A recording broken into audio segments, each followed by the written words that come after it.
Hello, I think we are live. Hi, Valentina. Nice Hi, to see you. nice to see you, Margot. We are here for the Feeding the Soul World Summit 2016 to record this interview with Margot Borden, psychologist, psychotherapist, right? Yes. Thank you for being here and to give us this interview. I'm very happy and honored to ask you a few questions about, of course, what you do, the suggestions you may have for us other professionists in the area of healing, well-being, and let's say soul and psyche. So can we start from well, I think there are books coming, right? I have a new book coming out in a couple months. Okay. Can you just introduce you a little bit by your perspective and your book, about the story of it, if you can? Sure. So the new book is called Psychology in the Light of the East, and it's published in New York by Rowman and Littlefield, and it's really the story of my entire life's search for truth, which began really, I guess, in early searching in spirituality, and then some early forms of spirituality like shamanism and things like that in childhood, in young adulthood, and then let's say in young adulthood again, I started to search for what I was looking for in the world of psychology. Mm-hmm. And each experience gave me certain insights and helped me move along, evolve in certain ways, but also each one presented itself with some limitations.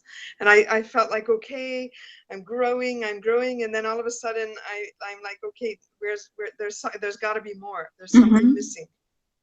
And so then I would go about. So I started off with exploring various schools of psychology, both as a client and as a just reading, researching, and then as a practitioner.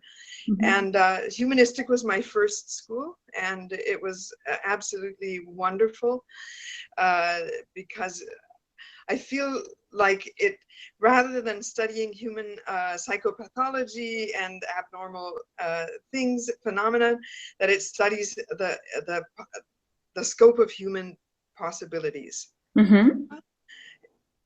And so it was very refreshing, and it opened up lots of doorways, but I found that then the lack of spirituality, because by the time I discovered humanistic psychology, I had been doing breath work for many years, and also meditating and spending a lot of time in India. And so I felt like, okay, the humanistic was good, but many of the people I met in the humanistic movement were not interested in spirituality, or sometimes even allergic to it. So I began to explore transpersonal psychology, in thinking about the 80s, 90s, and read every book I could find and tried to find practitioners.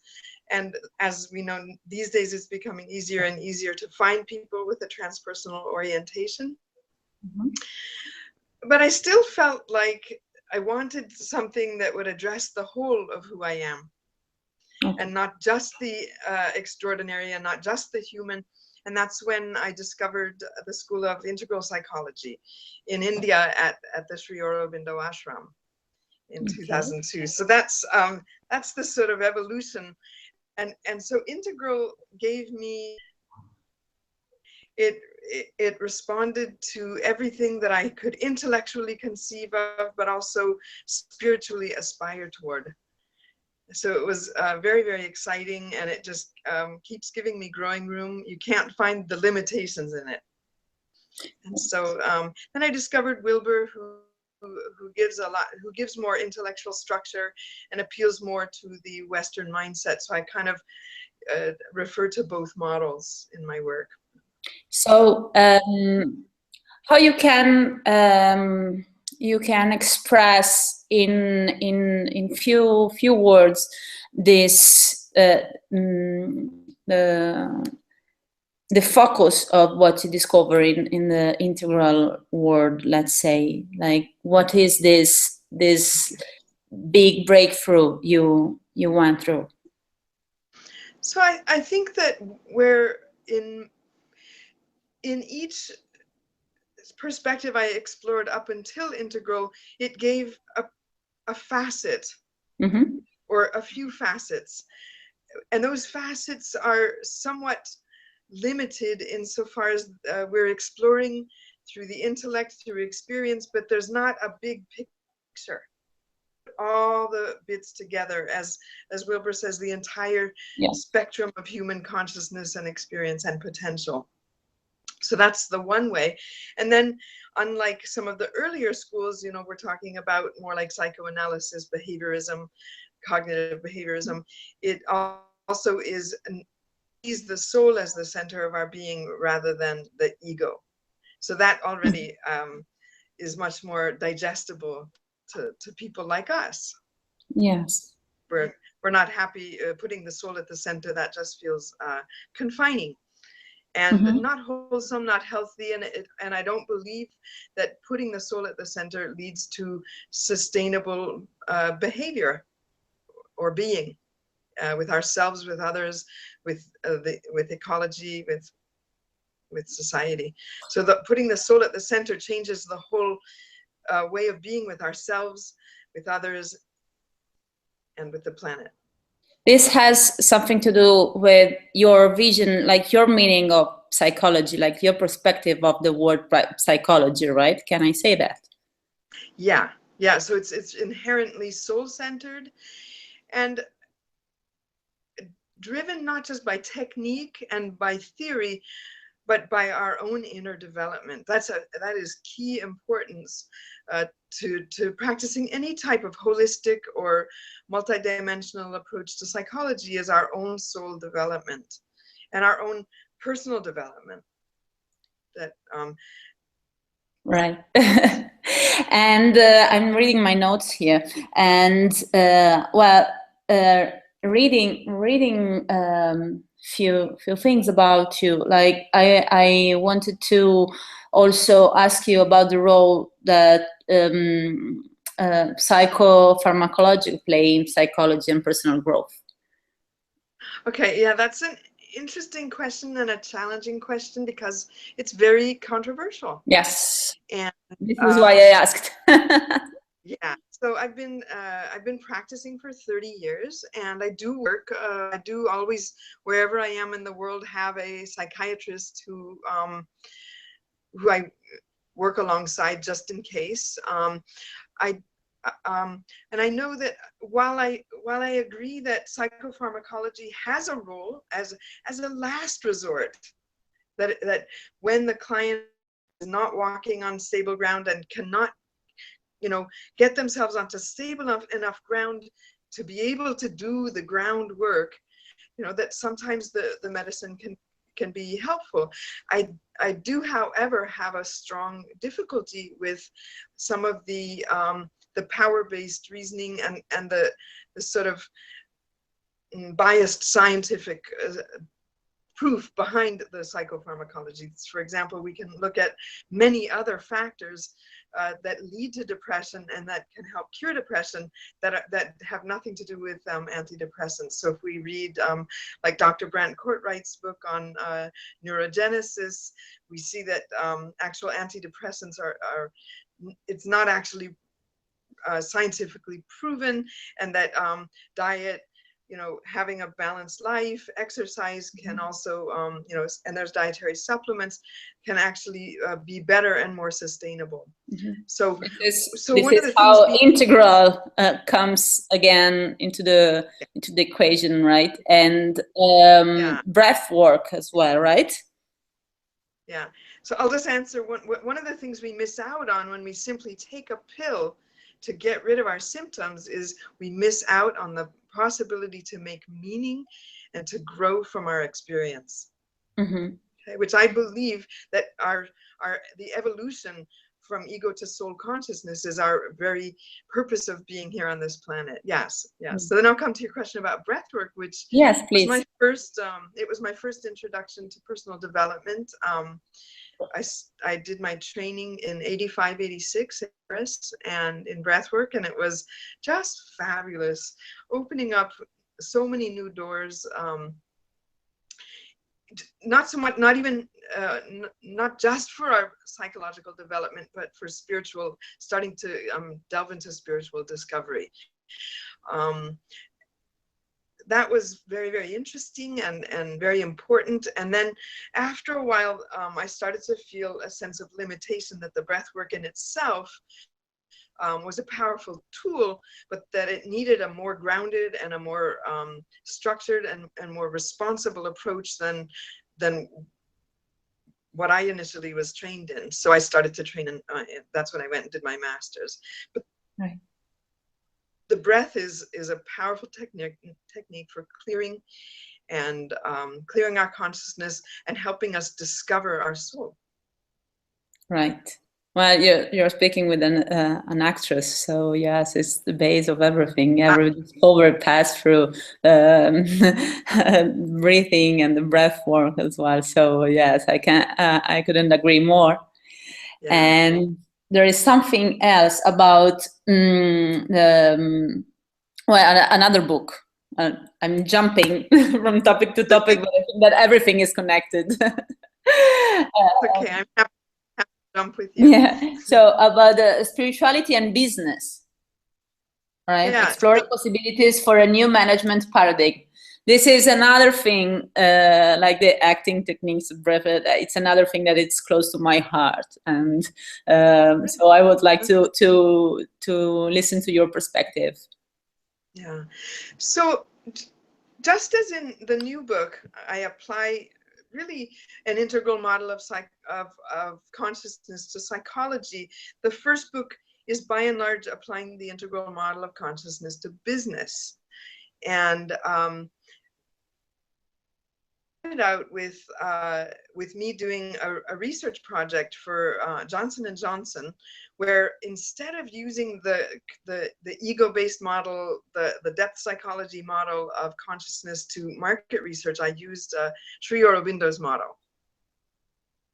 So where if we put the ego at the center of our being and we use market research to explore and to build on, you know, a consciousness of lack and of a need, right?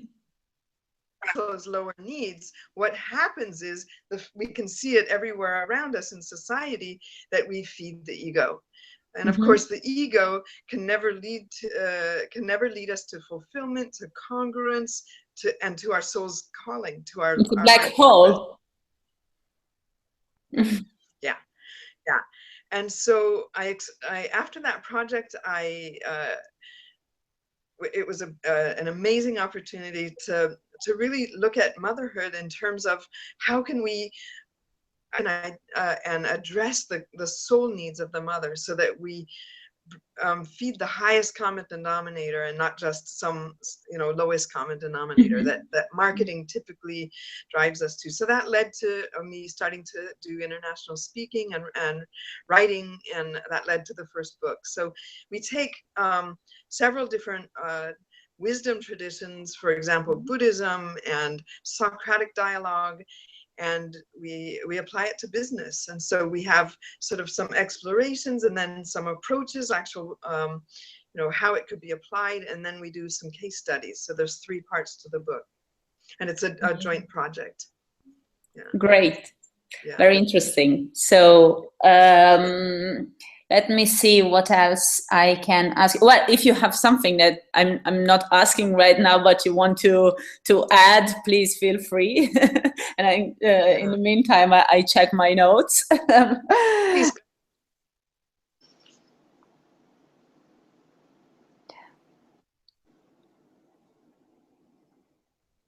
Are you listening? Are you there? Yes. Oh, okay. So you want to add something, or should I ask another question?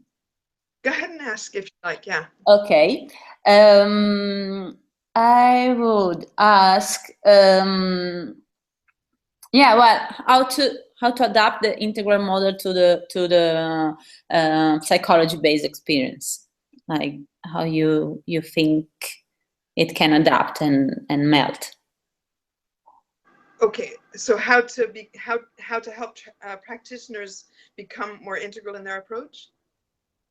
Okay. Yes. So I guess the essence of integral is spiritual, and it's holistic. So that we take whatever we've learned, which is very valuable, whether it's something like Freudian psychoanalysis, or any of the earlier what I call reductionistic approaches, which look at a part of who we are, or we go into the newer schools where they're expanding more into an exploration of who we can be.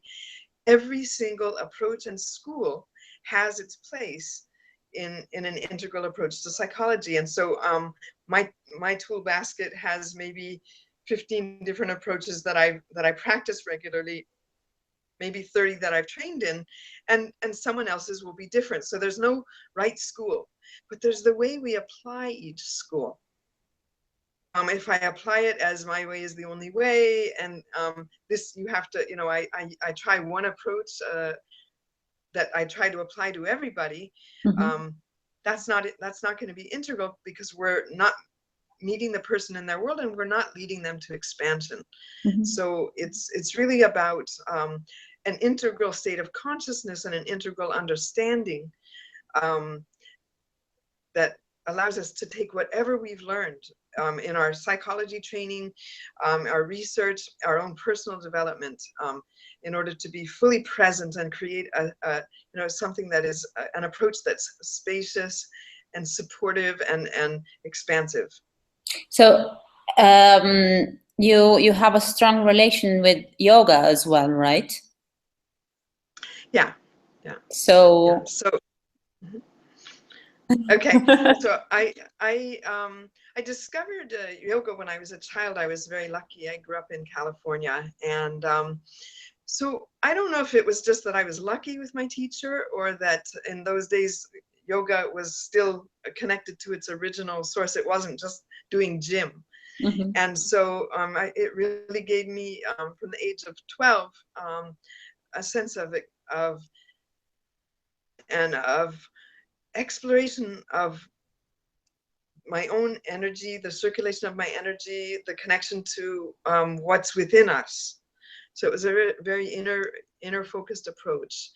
And then I discovered Autobiography of a Yogi when I was 15, and that was it for me. I was it woke up such a deep state of longing, and longing for truth, and a sense that was going to be the purpose of my whole life. That we might travel and do all kinds of other things, but the core focus and what was going to give my life meaning was going to be that.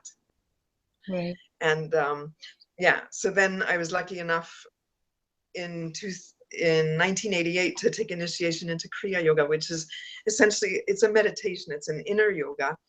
And I think that has been the greatest evolutionary force in my life.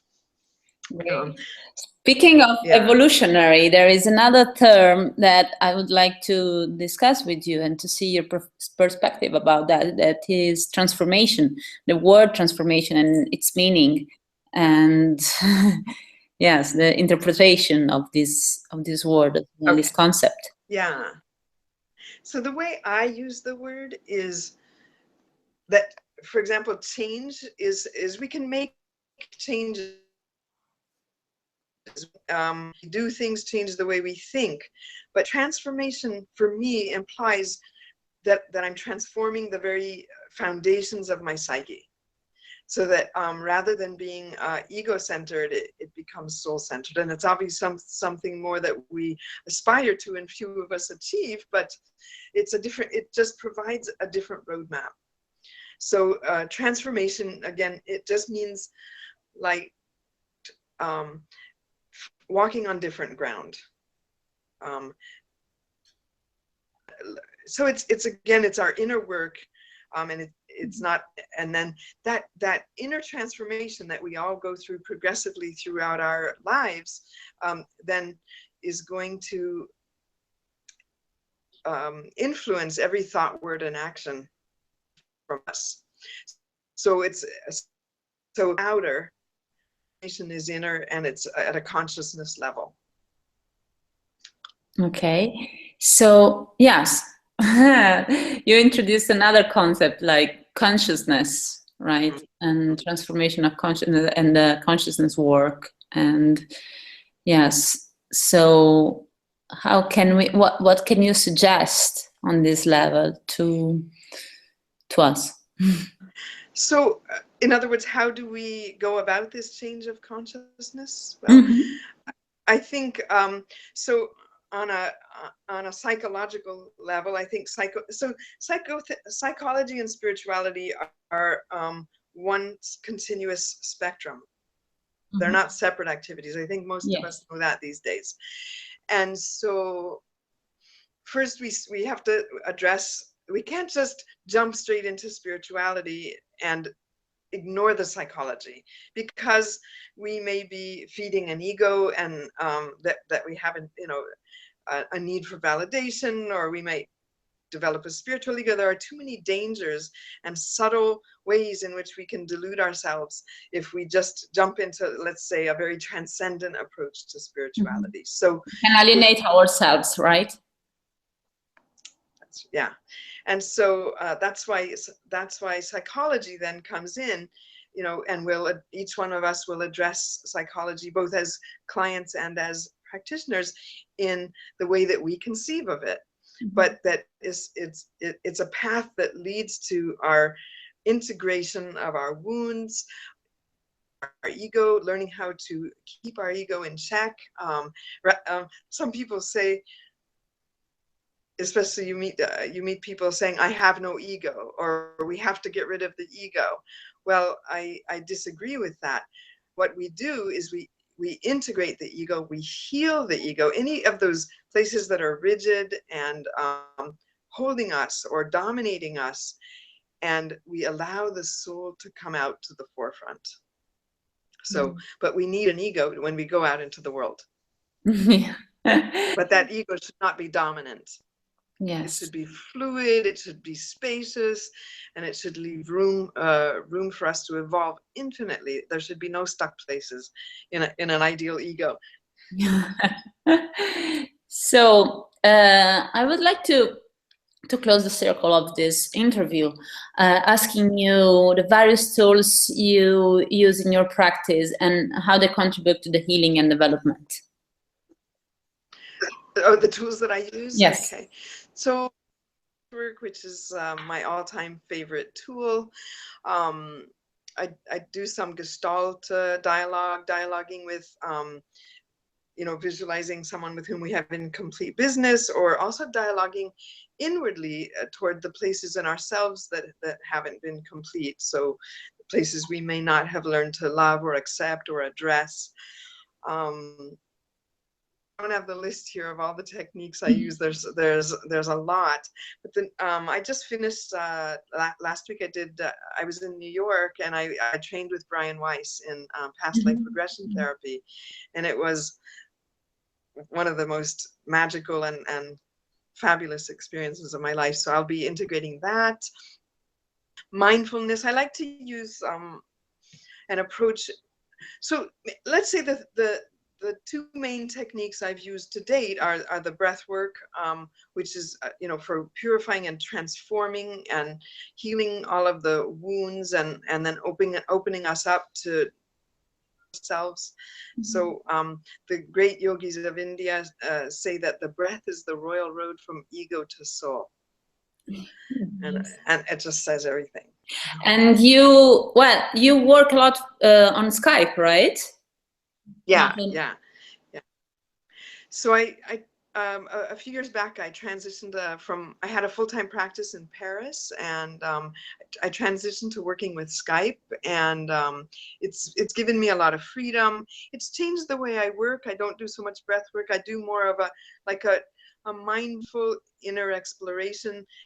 integrating a lot of other tools in my book, but rather than having breathwork be the primary exploratory tool, I'm using a lot more mindful awareness. So listening to the triggers in the body, allowing them to speak, making meaning from what's going on inside. So really becoming quiet. So we're dealing with, whether it be the breath work, the mindfulness, or now the hypnotherapy and regression, we're getting into a state of deep calm and receptivity where we get access to the parts of ourselves we wouldn't see if we were like walking around in a defense mechanism, like or in our ordinary state of consciousness. So working in expanded states of awareness, and then just, you know, finding the right way of dialoguing with each person so that they feel safe enough and are able to bring forth those stuck places, the hurt places, and start to realize that we can just release, we can release and heal.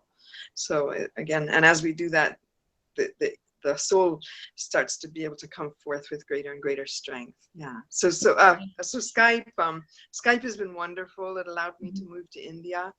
I moved to India about 3 years ago. And I travel a lot to Europe and to the US. I visit my clients in person, which is wonderful. So I pretty much can see most of my clients at least a few weeks out of every year in person, and otherwise working on Skype. And it's been, at first it was very challenging because maybe somehow there's a difference in the energy exchange when you're on Skype. And so that took a few months to really start to navigate a little differently. But it's a very, very powerful, it's effective, and it's been a wonderful transition for me to be able to work on Skype. So yeah, I personally love to work also as a client with coaches or therapists from home, actually. Maybe from my bed, something like this, or from a garden. So I just have to put my headphones on and really concentrate in that, not even enter the transit of the city and leave baby in a place and meet somebody else before and after, like, you know. So I love this tool. I know it's challenging. I know it's not the automatic way to see therapy or coaching or counseling, but I think that it should be integrated, as you say, like still meeting in person. You know, I think it's very important as well when possible. But yes, I think you totally. And it really, it also allows me, I have clients in 15 different countries from maybe, you know, 15, 20 different nationalities. It just, there was a time when I was working with a few Lebanese people, and I have clients from, you know, China and Europe and US, and it just, and especially in India, like in Mumbai, the traffic is so bad. You can spend 2 hours going from A to B. So a lot of therapists in Mumbai are now working on Skype, even with their local clients. So I think it's very flexible, and you can really do deep work. It doesn't at all inhibit. And there's the human element that's always nice to have, but it's just a question of adapting to a new way of working. Well, thank you so much. So how can we find you, and what next events or the release of, can you just close with telling us where to find you? So as you can see, I'm really, really excited about this book. It took me 12 years to write, and this is the culmination of a dream. It's already available for pre-order on Amazon and on Roman and Littlefield, on all the, you know, online. The full title is Psychology in the Light of East, right?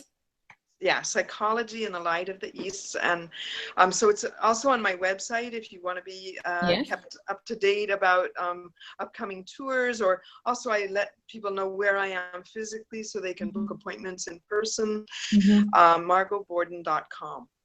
Okay. And so I'll be doing a tour, book tour of India, and I'll be doing a lot of online stuff and some stuff in Europe and the US as the year goes on. So, great. So we are very happy to have you on Summit, on the Feeding the Soul World Summit, and I hope to meet you again in person or virtually. Your energy comes through immediately, so anyway, it will be amazing to meet you again, and thank you so much. I think we can close here, and we see you during the summit.